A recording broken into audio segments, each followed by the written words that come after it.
Eli's sneakers crunched against the gravel as he stood at the edge of Willow Creek, the town he'd sworn never to return to. At 18, he'd packed a single duffel bag, his heart shattered by the words his mother, Clara, had hurled at him, "You're no son of mine."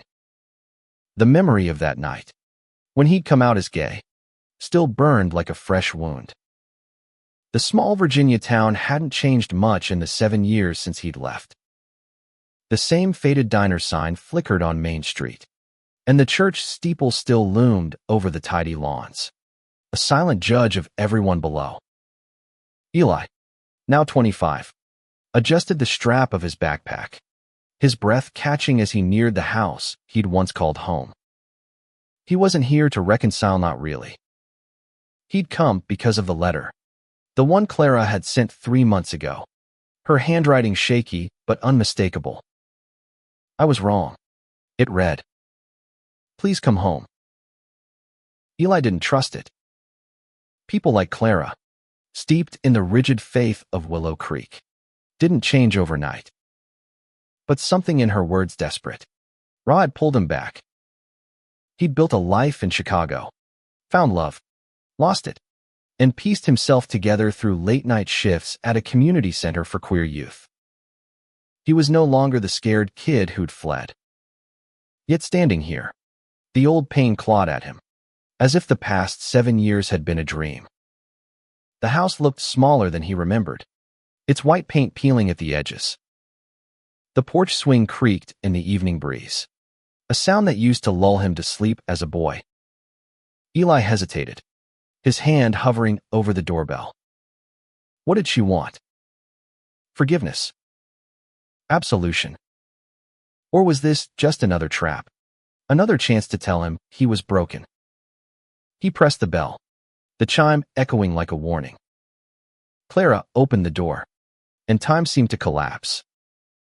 Her dark hair, once vibrant, was streaked with gray, and her eyes, those same hazel eyes he'd inherited, were red-rimmed, as if she'd been crying. "Eli," she whispered, her voice cracking. She reached out, then stopped, her hand trembling in the air between them. "Don't," Eli said, stepping back. "I'm only here because you asked." His voice was steady, but inside, he was unraveling. He'd spent years imagining this moment, rehearsing cutting words to throw at her. But now, face to face, he felt like that 18-year-old again, desperate for her to see him. Clara's lips quivered. "I didn't think you'd come." She gestured inside, her movements hesitant, like she was afraid he'd bolt. "Please. Just talk to me." Eli followed her into the living room, the familiar scent of lavender and old wood hitting him like a punch. The same cross hung above the fireplace. The same family photos lined the mantel except for one. His high school graduation picture was gone. He clenched his jaw, the absence louder than any words. "I don't know where to start," Clara said, sitting on the edge of the couch. Her hands twisted in her lap, the way they always did when she was nervous. "I've been going to therapy. I've been reading. Trying to understand." She looked up, her eyes pleading. "I was wrong, Eli. I was so wrong." Eli crossed his arms, leaning against the wall. "You think saying that fixes it? You threw me out, Mom. You said I was a sin." His voice cracked, betraying the anger he'd tried to bury. "Do you know what it was like? To have nowhere to go. To think the person who was supposed to love me most hated who I am." Clara flinched, tears spilling down her cheeks. "I didn't hate you. I was scared. Scared of what I didn't understand, of what the church told me. I thought I was saving you." She choked on a sob. "I know now how much I hurt you. I live with that every day." Eli wanted to scream, to tell her it wasn't enough. But her tears, her trembling voice, they stirred something in him. Not forgiveness, Not yet, but a flicker of doubt. Could she really have changed? Or was this just guilt talking? He glanced at the clock. He'd promised himself he'd stay an hour. No more. Why now? He asked. Why after all this time? Clara wiped her eyes, steadying herself. Last year, I found your old journal in the attic. The one you kept under your bed. I read it. Every word. About how you felt. How you were afraid to tell me.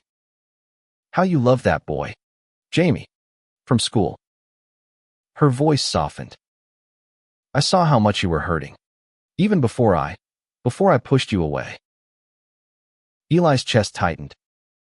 Jamie. The first boy he'd ever loved. The one he'd snuck kisses with behind the bleachers. The one he'd cried over when Clara had forbidden them from seeing each other. You had no right to read that, he said, but his voice lacked conviction. The mention of Jamie brought it all back, the stolen moments. The heartbreak. The way he'd felt alive for the first time. I know, Clara said. But it broke me, Eli. It made me see you. Really see you. And I couldn't keep pretending I'd done the right thing. She stood, taking a tentative step toward him. I don't expect you to forgive me. I just want a chance to try. To be better. Eli looked away, his throat tight. He wanted to believe her, but the scars ran deep. I need time, he said finally. I'm staying at the motel by the diner. I'll be here a few days. We'll talk again. But don't expect miracles. Clara nodded, her face a mix of hope and fear. Thank you, she whispered, for coming back. As Eli stepped onto the porch, the cool night air hit his face, and he exhaled a breath he hadn't realized he'd been holding. Willow Creek was still the same, but he wasn't. And maybe, just maybe, Clara wasn't either. But trust. That was a long road, and he wasn't sure he was ready to walk it. The motel room smelled of stale coffee and cheap air freshener, but Eli barely noticed. He sat on the edge of the lumpy bed, staring at his phone, the screen glowing with a photo of him and Marcus, his ex-boyfriend, taken last summer at Lake Michigan. Marcus had been his anchor in Chicago, the one who'd taught him love didn't have to hurt. But they drifted apart, their dreams pulling them in different directions. Eli swiped the photo away, his heart heavy. Coming back to Willow Creek was stirring up too much Marcus. Jamie, Clara, all the pieces of himself he'd tried to leave behind. He tossed the phone onto the bed and pulled out the letter from Clara, creased from being folded and unfolded a dozen times. Her words were simple, but they carried weight. I was wrong. Please come home. He'd read it so many times, searching for a catch, a hidden agenda. But there was none he could find. Just a mother's plea, raw and unpolished. He tucked the letter into his backpack and headed out. He needed air, needed to think. Willow Creek's streets were quiet, the kind of quiet that pressed against your chest. Eli walked past the diner, its neon sign buzzing faintly. He remembered sneaking in there with Jamie after school, sharing a milkshake, their knees brushing under the table. Jamie had been his first everything first love, first kiss, first heartbreak. When Clara found out, she'd called it unnatural, dragged Eli to church for counseling. He'd run away a week later. The park at the edge of town was still there, its swings swaying gently in the breeze. Eli sat on a bench, the wood cold against his legs. He could almost see Jamie sitting beside him, his blonde hair catching the sunlight, his laugh echoing. They dreamed of leaving Willow Creek together, of building a life where they didn't have to hide. But Jamie's family had moved away, and Eli had been left alone to face Clara's rejection. His phone buzzed, snapping him out of the memory. A text from his friend Lila at the community center. How's it going back there? You okay? Eli smiled faintly. Lila had been his rock, always checking in, always knowing when he was spiraling. He typed back, not sure yet. It's complicated. He hit send, then leaned back, staring at the stars. Chicago had taught him he could be himself, but Willow Creek reminded him of who he'd been forced to hide. The next morning, Eli met Clara at the diner. She was already there, sitting in a corner booth, her hands wrapped around a mug of coffee. She looked smaller than he remembered, fragile almost, but her eyes lit up when she saw him. You came, she said, as if she'd been bracing for him to disappear again. Don't sound so surprised, Eli said, sliding into the booth. The vinyl seat squeaked under him, and he felt a pang of nostalgia. So, what's this about? You said you're trying to understand. What does that mean? Clara took a deep breath, her fingers tightening around the mug. After you left, I was angry. At you. At myself. At God. I thought if I prayed hard enough, I could fix things. But nothing felt right. Then I found your journal, and it changed everything. She paused, her eyes searching his. I started going to a support group for parents of LGBTQ kids. I didn't want to at first, but I needed to know how to make this right. Eli raised an eyebrow, skeptical. A support group. In Willow Creek. The town wasn't exactly known for its progressive streak. It's in Richmond, Clara said. I drive an hour every week. Met other parents. Heard their stories. It made me see how much I'd hurt you. How I'd let fear control me. She reached into her purse and pulled out a small booklet, sliding it across the table. This is from the group. It's about acceptance. About love. I've been reading it over and over. Eli glanced at the booklet, its cover worn from use. He didn't touch it. Words are easy, Mom. Actions are harder. You threw me out. I was a kid. I had nothing. His voice was low, but the hurt seeped through. Do you know how many nights I slept on the street? How many times I wondered if you even cared? Clara's face crumpled, but she didn't look away. I cared, Eli. I cared so much it tore me apart. But I was wrong. I was so wrong, and I'll spend the rest of my life trying to make up for it. Her voice broke, and she pressed a hand to her mouth, trying to hold back sobs. Eli looked down at the table, his chest tight. He wanted to believe her, wanted to let go of the anger that had defined him for so long.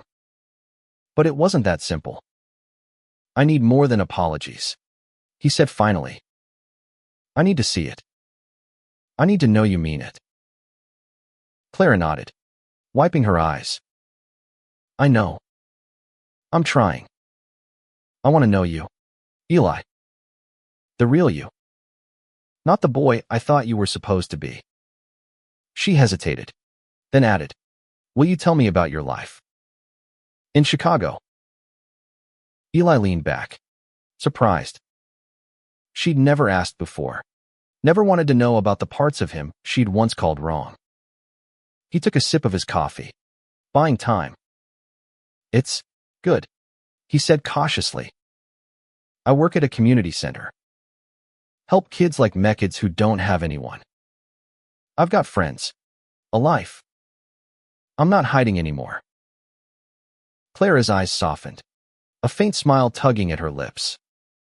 That sounds like you. Always helping others. She paused, then asked, is there someone special? Eli's jaw tightened. He thought of Marcus, of the way they'd laughed together, fought together, loved together. There was, he said. Not anymore. But yeah, I loved someone. and it was real. Clara nodded, her expression unreadable. I'm glad you had that. I'm glad you weren't alone. The words hung between them, fragile and heavy. Eli didn't know what to say, so he didn't say anything. They sat in silence, the diner's hum filling the space. For the first time, Eli felt a crack in the wall he'd built around himself. It wasn't forgiveness, not yet. But it was something. The next few days in Willow Creek felt like walking a tightrope. Eli met Clara each morning at the diner, their conversations cautious but growing deeper, like a wound slowly being cleaned. She asked questions, small ones at first, about his job, his friends, then braver ones about what it meant to be gay, to live openly.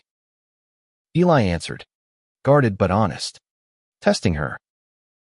He watched her face for judgment, for the old signs of rejection, but found none.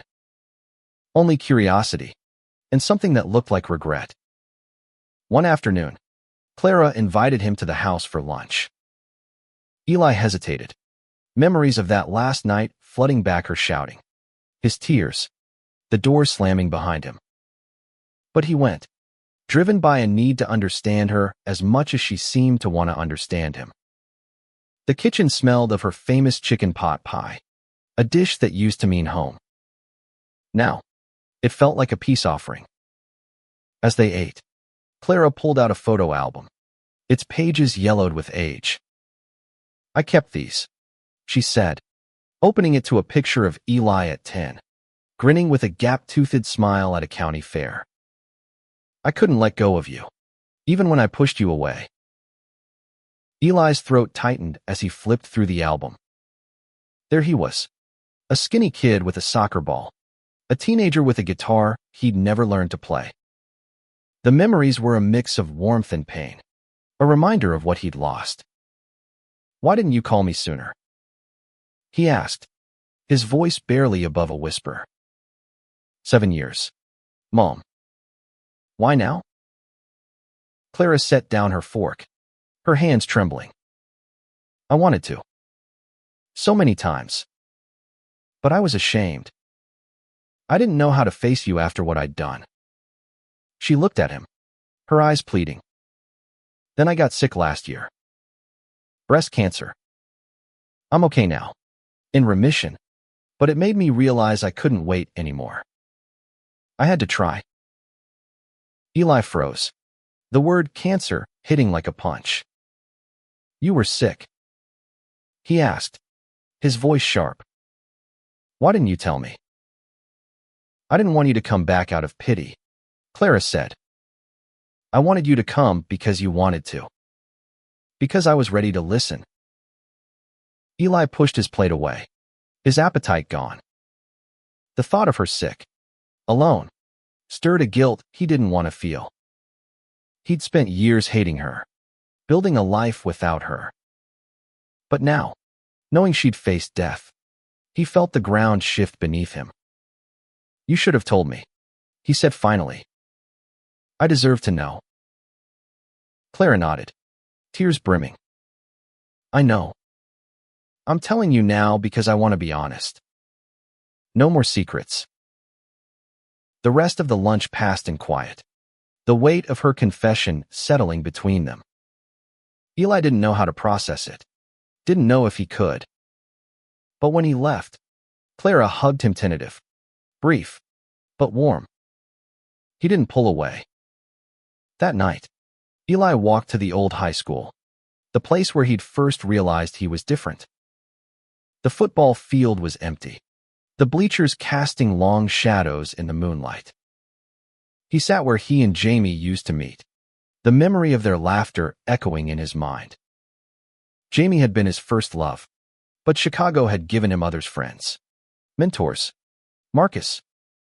He'd built a family, one that accepted him. Could Clara ever be part of that? His phone buzzed with another text from Lila. You holding up? Need me to come down there? Eli smiled, typing back, I'm okay. Just figuring things out. Lila had always been his voice of reason, the one who reminded him he was enough. He wished she were here now, to help him navigate this mess of emotions. The next day, Clara asked Eli to join her at the support group in Richmond. He was skeptical, picturing a room full of awkward parents fumbling through apologies. But curiosity won out. The drive was quiet, the Virginia countryside rolling past in a blur of green and gold. When they arrived, the meeting was in a community center, a small room with folding chairs and a coffee maker humming in the corner. The group was small 8 parents, mostly older, their faces etched with a mix of hope and guilt. The facilitator, a warm woman named Diane, welcomed Eli with a smile. "It's brave of you to come," she said. "This is a space for healing." Eli sat beside Clara, his arms crossed, feeling like an outsider.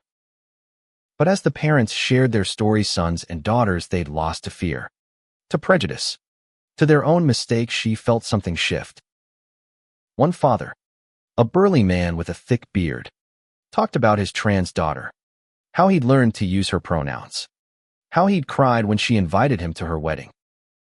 A mother spoke of her son, who died by suicide after years of rejection. Her voice broke, and Eli's chest ached. He glanced at Clara, saw her wiping tears, her hand gripping his. When it was Clara's turn, she spoke softly. "I threw my son out when he was 18. I told him he was a sin because that's what I'd been taught. I was wrong, and I lost him for 7 years." She looked at Eli, her voice trembling. "He's here now, and I'm trying to earn his trust. I don't know if I can, but I'll never stop trying." The room was silent, the weight of her words hanging in the air. Eli's throat tightened, and he looked away, unable to meet her eyes. He hadn't expected her to be so raw, so open. For the first time, he saw her not as the woman who'd hurt him, but as someone fighting to change. As they drove back to Willow Creek, Eli broke the silence. "That was a lot," he said, "but I'm glad I went." Clara glanced at him, hope flickering in her eyes. "I'm glad you did too." Eli didn't say more, but the wall between them felt thinner, like it might crumble if they kept trying. He wasn't ready to forgive, not yet. But he was starting to believe they could find a way forward together. Back in Willow Creek, Eli felt the town's weight more acutely. Every corner held a memory, some warm, some jagged. The diner, the park, the church, they were all pieces of a life he'd tried to forget. But being here with Clara, seeing her try, made him question whether he could keep running from the past. He wasn't sure he wanted to rebuild what they'd had, but the idea of something new, something honest, was starting to take root. One morning, Clara suggested a walk to the creek that gave the town its name. It was a place Eli used to love, where he'd skip stones and dream of a bigger world. Now, as they walked along the overgrown path, the air thick with the scent of damp earth, Eli felt a strange mix of nostalgia and unease. Clara carried a small basket, her steps careful but purposeful. "I thought we could have a picnic," she said, her voice light but nervous. "Like we used to." Eli nodded, unsure how to respond. The gesture felt earnest, but it also stood a reminder of the years they'd lost. They settled by the creek, the water glinting under the midday sun. Clara unpacked sandwiches, lemonade, and a tin of her homemade cookies. "You always loved these," she said, offering him one. He took it, the familiar taste of cinnamon and sugar flooding his senses. "Still do," he admitted, and for a moment, they smiled at each other, the tension easing. As they ate, Clara told him about her life since he'd left. The cancer diagnosis had been a wake-up call, forcing her to confront her choices. She'd started questioning the church, the town, the beliefs she'd clung to. I stopped going to services, she said. It didn't feel right anymore. Not after what I did to you. Eli raised an eyebrow, surprised. The church had been her anchor, her community. What did people say? He asked. They didn't like it, Clara admitted. Some stopped talking to me. But I couldn't keep pretending everything was fine. I needed to find my own way. She paused, looking at the creek. I started volunteering at a shelter in Richmond. For kids who've been kicked out. Kids like you were. Eli's heart skipped a beat. You're volunteering. For queer kids. The words felt foreign, coming from her. Clara nodded, her eyes steady. It's not enough. I know. But it's something. I see you in them, Eli. The hurt, the strength. It makes me wish I'd been there for you. He looked away, the cookie crumbling in his hand. Her words were a bridge, fragile but real. He wanted to cross it, but fear held him back. I don't know how to do this, he said finally. Be here with you. Trust you. I know, Clara said. I don't expect you to. Not yet. But I'm here, Eli. I'm not going anywhere. They sat in silence, the creek's gentle rush filling the space. Eli thought of the kids at the community center in Chicago, the ones he'd helped find their footing. He'd told them to keep fighting, to build lives worth living. Maybe he needed to take his own advice. That evening, Eli called Lila, needing her perspective. She's trying, Lila, he said, pacing the motel room. Really trying. But I keep waiting for the other shoe to drop. Lila's voice was warm, steady. People can change, Eli. Not always, but sometimes. If she's showing up, meeting you halfway, maybe that's worth something. I don't know if I can forgive her, Eli said, his voice raw. But I want to try. Then try, Lila said. You're strong enough for that. The next day, Eli found himself at the town library, a place he'd avoided as a kid because it felt too small for his dreams. Now, he was curious. Clara had mentioned a book club she'd joined, one that read stories about families, identity, love.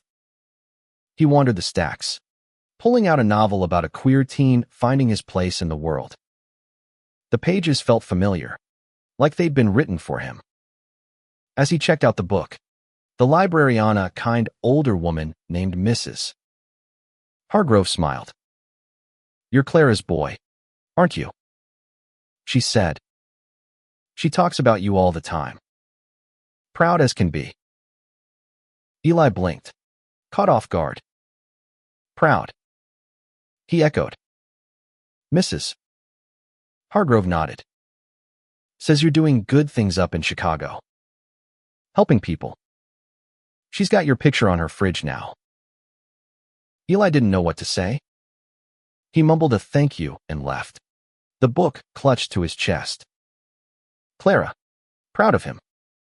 The idea felt foreign, but it warmed something deep inside him. When he saw Clara that evening, he didn't mention the librarian. Instead, he asked about the book club, and her face lit up. We're reading about families who mess up, but keep trying, she said. It's helped me understand what I want with you. Eli nodded, his throat tight. I'm starting to see that, he said. But it's hard. I need time. Take all the time you need, Clara said, her voice soft. I'll be here. As Eli walked back to the motel, the book heavy in his hands, he felt a shift. Not forgiveness. Not yet. But a willingness to keep going. To see where this could lead. Willow Creek was still a place of pain, But maybe it could be something else too, a place to heal. Eli woke to the sound of rain tapping against the motel window, a soft rhythm that matched the uncertainty in his chest. He'd been in Willow Creek for nearly a week, and each day with Clara chipped away at the walls he'd built. But trust was still a fragile thing, and he wasn't sure how much he could give. Today, Clara had asked him to join her at the shelter in Richmond where she volunteered. He'd agreed, curious to see this side of her, but nervous about what it might mean. The drive to Richmond was quiet, the rain blurring the world outside. Clara gripped the steering wheel, her knuckles white. "I don't want you to think I'm doing this to impress you," she said suddenly. "The shelter, it's not about that. It's about doing something right." Eli nodded, staring out the window. "I know," he said, though he wasn't entirely sure. He wanted to believe her, but the past was a heavy anchor. The shelter was a modest building, its walls covered in colorful murals painted by the kids who stayed there. Inside, it buzzed with life, teens laughing, playing cards, or scrolling on donated laptops. Eli recognized the energy immediately. It was the same as the community center in Chicago. These were kids who'd been rejected, abandoned, but were still fighting to be themselves. Clara introduced him to the shelter's director, a no-nonsense woman named Rosa. "Clara's a godsend," Rosa said, clapping a hand on Clara's shoulder. "She's here every week, cooking, listening, whatever the kids need." Eli glanced at his mother, surprised. Clara blushed, waving off the compliment. "I just do what I can," she said. Rosa led them to the kitchen, where a group of teens was prepping lunch. One of them, a lanky boy with dyed blue hair named Sam, looked up and grinned. "Clara, you brought backup," he teased. Clara laughed, the sound light and genuine. "This is my son, Eli," she said, her voice proud. "He works with kids like you in Chicago." Sam's eyes lit up. "No way. You're from the city. Tell me it's better than this dump." Eli smiled, relaxing a little. "It's got its moments," he said. "But you've got a good setup here." As they chopped vegetables and stirred soup, Eli watched Clara interact with the kids. She was patient, listening as they talked about their lives, their fears, their dreams. Sam mentioned a crush on a boy at school, and Clara didn't flinch, just nodded, asked questions, offered advice. Eli's chest tightened. This was the mother he'd needed at 18, the one he'd dreamed of. Later, as they cleaned up, Sam pulled Eli aside. "Your mom's cool," he said. "She talks about you a lot. Says you're her hero." Eli's breath caught. "Her hero?" he repeated, unsure if he'd heard right. "Yeah," Sam said. "She said you're out there living your truth, helping kids like us. She's proud. Man." Eli didn't know how to respond. He mumbled a thanks and rejoined Clara, his mind spinning. They worked side by side in silence, the clatter of dishes a comforting backdrop. When they finished, Clara touched his arm. "Thank you for coming," she said. "I know this isn't easy." "It's not," Eli admitted.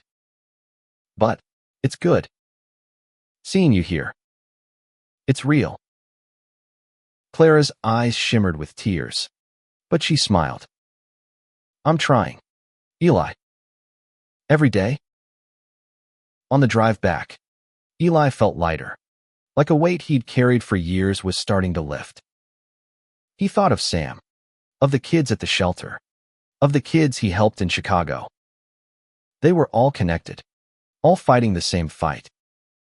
And Clara, somehow, was part of it now. That night, Eli called Lilo again, needing to process. "She's different," he said, pacing the motel room. She's working at this shelter, helping queer kids. It's like she's a whole new person. Lila's voice was warm. Maybe she's not new. Maybe she's just becoming who she was always meant to be. Eli sat on the bed, the rain still falling outside. I want to believe that, he said. But I'm scared. What if I let her in and she hurts me again? Then you'll survive, Lila said. You're stronger than you think. But maybe give her a chance to prove herself. Eli hung up, his mind racing. He pulled out the novel he'd borrowed from the library and read late into the night. The story of a queer teen finding his place resonating deeply. When he finally slept, he dreamed of the creek, of skipping stones with Clara, of a time when things were simpler. The next morning, Clara invited him to church. Eli tensed, memories of those counseling sessions flooding back. I'm not going to be preached at, he said, his voice sharp. It's not like that, Clara said quickly. It's a different church now. New pastor. There, inclusive. I thought you might want to see. Eli was skeptical, but curiosity won out. The church was smaller than the one he'd grown up in, its pews filled with a diverse crowd families. Couples, some queer, some not. The pastor, a young woman with a warm smile, spoke about love, acceptance, and second chances. Eli glanced at Clara, saw her singing softly, her face peaceful. For the first time, he didn't feel like an outsider in a place of faith. As they left, Clara turned to him. I know this doesn't erase anything, she said, but I wanted you to see where I am now. What I believe. Eli nodded, his throat tight. I see it, he said. And it's something. They walked back to the house, the rain finally clearing, the sky a soft blue. Eli felt the stirrings of hope, fragile but real. He wasn't ready to call it forgiveness, but he was ready to keep trying. Eli's last day in Willow Creek loomed, and the weight of it pressed against him. He'd extended his stay twice, unable to leave without understanding what was possible with Clara. Their time together diner talks.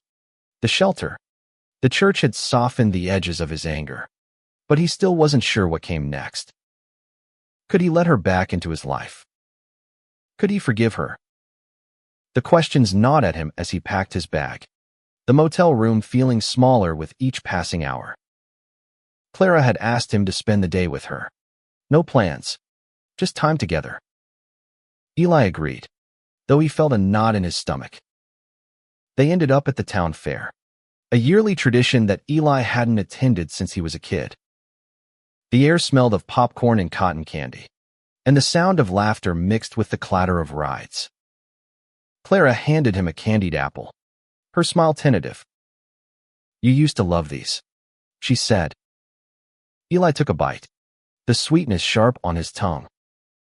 Still do, he said, and they shared a quiet laugh. They wandered through the fair, stopping at booths, watching kids run wild. It felt almost normal, like the years apart hadn't happened. But they had, and Eli couldn't forget that. At the Ferris wheel, Clara hesitated, then said, Want to go up?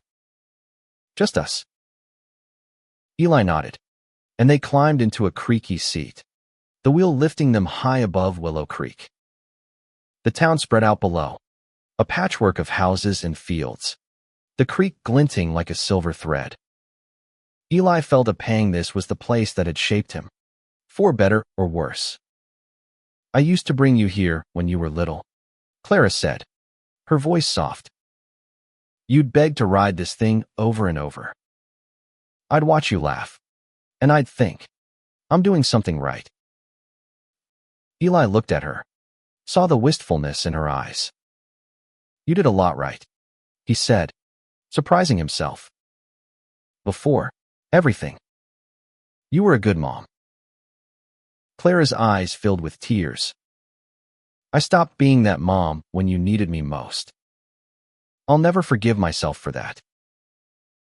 Eli looked away, the town blurring below.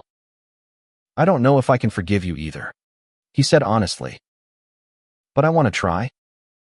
I see you trying, and it means something. Clara reached for his hand, her touch light, like she was afraid he'd pull away. He didn't. They rode in silence, the wheel turning, the world below small and fleeting. That evening, Clara cooked dinner spaghetti with her homemade sauce, another piece of his childhood. They ate at the kitchen table, the same one where they'd fought 7 years ago. Eli traced the scratches in the wood, memories flooding back. I thought I'd never sit here again, he said. Clara set down her fork, her face serious. I thought that too. I'd sit here alone, imagining you out there, wondering if you were okay. I prayed for you every night, Eli, even when I didn't know how to pray right. Eli's chest ached. He wanted to ask why she hadn't reached out sooner, but he already knew the answer: shame, fear, the weight of her mistakes. Instead, he said, I'm okay now. I built a life. It's not perfect, but it's mine. Clara nodded, her eyes shining. I want to know that life. If you'll let me. Eli took a deep breath, the words heavy on his tongue. Maybe. One step at a time. After dinner, they sat on the porch, the night air cool and quiet. Clara pulled out a letter she'd written, her hands trembling as she handed it to him. I wrote this for you, she said, in case I don't get the chance to say everything. Eli took the letter, his fingers brushing the paper. He didn't read it, not yet. He tucked it into his pocket, the weight of it grounding him. I'll read it when I'm ready, he said. Clara nodded, her smile small but hopeful. That's enough for me. As Eli walked back to the motel, the letter felt like a promise, a tether to something new. He thought of Chicago, of the kids at the community center, of Lila's unwavering support. He thought of Jamie, of Marcus, of the love he'd found and lost. And now, Clara mother trying to make things right. He didn't sleep much that night, his mind too full. When morning came, he packed his bag and met Clara one last time at the diner. She was waiting in their usual booth, her hands wrapped around a coffee mug. You're leaving today? She said, not a question. Yeah, Eli said, sliding in across from her. I've got to get back. Work. Life. You know. Clara nodded, her eyes searching his. Will you come back? Or, can I visit you?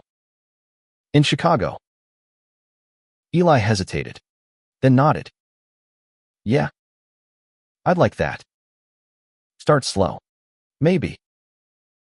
Clara's face lit up, a tear slipping down her cheek. I'll take slow, she said. I'll take anything you're willing to give. They hugged before he left. A real hug this time, not tentative or cautious. Eli felt the warmth of her, the familiar scent of lavender. It wasn't forgiveness, not fully, but it was a start. As he boarded the bus to Chicago, the letter in his pocket, Eli felt a strange peace. Willow Creek wasn't home anymore, but it wasn't just a place of pain either. It was where he'd found a piece of himself and maybe, just maybe, a piece of his mother too. Chicago welcomed Eli back with its familiar hum-honking cars, crowded sidewalks, the pulse of a city that never slept. He stepped off the bus, the letter from Clara still unread in his pocket. He wasn't ready to open it. Not yet. The weight of Willow Creek lingered, a mix of hope and uncertainty that clung to him like damp air. He headed to the community center, needing the comfort of routine, of purpose. Lila was waiting for him, her arms crossed and a grin on her face. "You survived," she said, pulling him into a hug. "Spill. How was it?" Eli sank into a chair, the center's familiar chaos kids laughing, music blaring grounding him. "It was intense," he said. "She's changed, Lila. Or she's trying to. I don't know what to do with that." Lila sat across from him, her eyes sharp but kind. "You don't have to do anything right now. Just let it sit. You went back. You faced it. That's huge." Eli nodded, grateful for her steadiness. He threw himself into work, helping a new kid, Mia, navigate her first week at the center. She was 16, kicked out by her parents for being trans, her eyes carrying the same fear he'd once felt. Eli listened, offered advice, and felt a spark of pride. This was his life, now helping kids like Mia, like he'd been. But Clara's letter burned in his pocket, a reminder of unfinished business. That night, alone in his apartment, Eli finally opened the letter. Clara's handwriting was neat, deliberate, each word heavy with intention. "Dear Eli," it began. "I've written this 100 times in my head, but putting it on paper is harder. I failed you. I let fear and ignorance take over, and I pushed you away when you needed me most. I can't undo that, but I can promise to spend every day trying to be the mother you deserve. I'm proud of you, of the man you've become, of the lives you're touching. I don't expect forgiveness, but I hope for a chance to know you again. I love you. Always. Mom." Eli's vision blurred, tears falling onto the page. He hadn't expected the words to hit so hard, to crack open something he'd kept locked away. He set the letter down, his hands shaking, and called Lila. "She wrote me a letter," he said, his voice thick. "It's real. She means it." Lila's voice was soft. "What do you want to do about it?" "I don't know," Eli admitted. "But I think I want her in my life. Maybe not like before, but something." "Then let her in," Lila said. "On your terms. You've got this." Over the next few weeks, Eli and Clara started texting. Small things at first: pictures of the creek, updates about the shelter, a funny story about a kid at the center. It felt strange, but good, like rebuilding a house one brick at a time. Clara asked about Chicago, about his work, about the people in his life. Eli answered, cautious but open, testing the waters. One evening, he told her about Marcus, about the love they'd shared, the way it had shaped him. Clara listened, her texts thoughtful, no trace of judgment. "He sounds like he was good for you," she wrote. "I'm sorry it didn't work out." Eli stared at her words, his heart full. This was the Clara he'd needed all those years ago. She wasn't perfect, but she was trying. And that was enough for now. When Clara asked to visit Chicago, Eli hesitated. Letting her into his world felt like a leap, one he wasn't sure he was ready for. But he thought of the shelter, of her work with kids like Sam, of the letter that still sat on his nightstand. "Okay," he texted back. "Come for a weekend. We'll see how it goes." Clara arrived on a crisp fall morning, her suitcase small, her smile nervous. Eli met her at the bus station, his stomach in knots. She looked out of place in Chicago's bustle, but her eyes lit up when she saw him. "You look good," she said, pulling him into a hug. "You too," Eli said, and he meant it. She looked lighter, like she'd shed some of the weight of the past. He showed her his Chicago community center, his favorite coffee shop, the lake where he'd spent hours with Marcus. Clara listened, asked questions, laughed at his stories. At the center, she met Mia, who shyly showed her a drawing she'd made. Clara's face softened, and she told Mia about the shelter in Richmond, about kids who'd love her art. Eli watched, his heart swelling. This was his mother, stepping into his world. That night, they ate pizza on his tiny balcony, the city lights sparkling below. Clara looked at him, her eyes serious. "I don't deserve this," she said. "You letting me in. But I'm so grateful."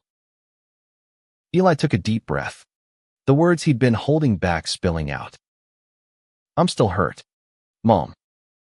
I probably always will be. But I see you trying, and it matters. I want you in my life." Clara's tears fell, but she smiled, reaching for his hand.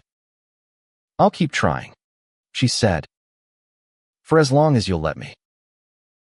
Eli squeezed her hand, the weight of the past still there, but lighter. He wasn't sure what the future held, but for the first time, he believed they could find a way forward together. Months passed, and Eli and Clara settled into a new rhythm. They texted regularly, called sometimes, and Clara visited Chicago again. Each interaction was a step, careful but steady, towards something neither could name yet. Forgiveness wasn't a straight line, it was messy, full of doubts and small victories. But Eli felt it growing, like a seed taking root in stubborn soil. One spring day, Eli got a call from Rosa at the Richmond shelter. "Your mom's been talking about you nonstop," Rosa said, her voice warm. "She's planning something special for Pride. Wants you to come." Eli's heart skipped. Pride in Willow Creek. The idea seemed impossible, but Rosa laughed. "Not quite. It's in Richmond, but Clara's leading the charge. You should see her, she's a force." Eli agreed to come, curiosity outweighing his nerves. When he arrived in Richmond, the city was alive with color rainbow flags, music, laughter. The Pride event was small but vibrant, a mix of queer youth, families, and allies. Eli spotted Clara at a booth, handing out water and pins, her face glowing with purpose. Sam, the blue-haired kid from the shelter, was beside her, waving a trans flag. "Eli," Clara called, her smile wide. She hugged him, no hesitation this time. "I'm so glad you're here." Eli hugged her back, the crowd's energy infectious.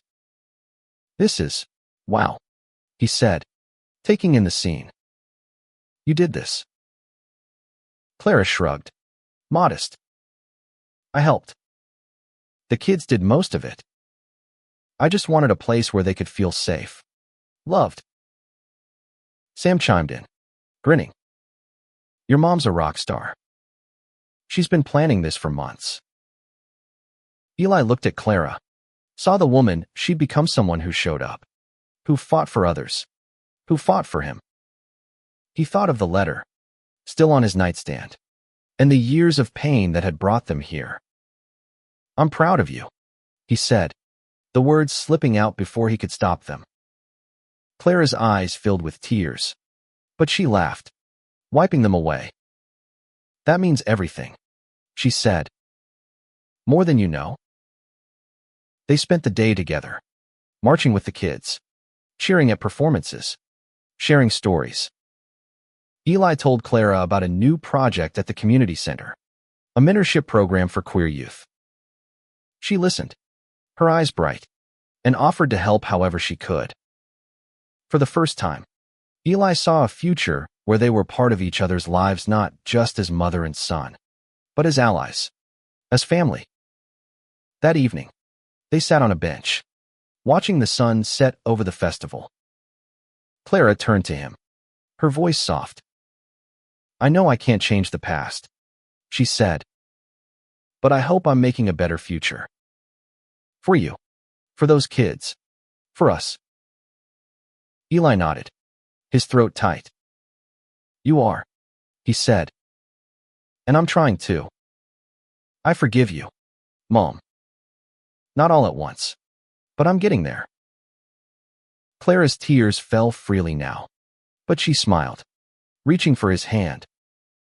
That's more than I deserve, she said. But I'll take it. Eli squeezed her hand, the warmth of it grounding him. He thought of Jamie, of Marcus, of the kids at the center, of all the people who'd shaped him. And now, Clara, mother who'd lost her way but found it again. The pain of the past would always be there, but so would the possibility of healing, of love. As the festival lights glowed around them, Eli felt a peace he hadn't known was possible. He'd left Willow Creek at 18, rejected for who he was. He'd returned at 25, not expecting to find a home. But here, with Clara, with the kids, with the promise of something new, he realized he'd found something better, a family that saw him, loved him, for exactly who he was.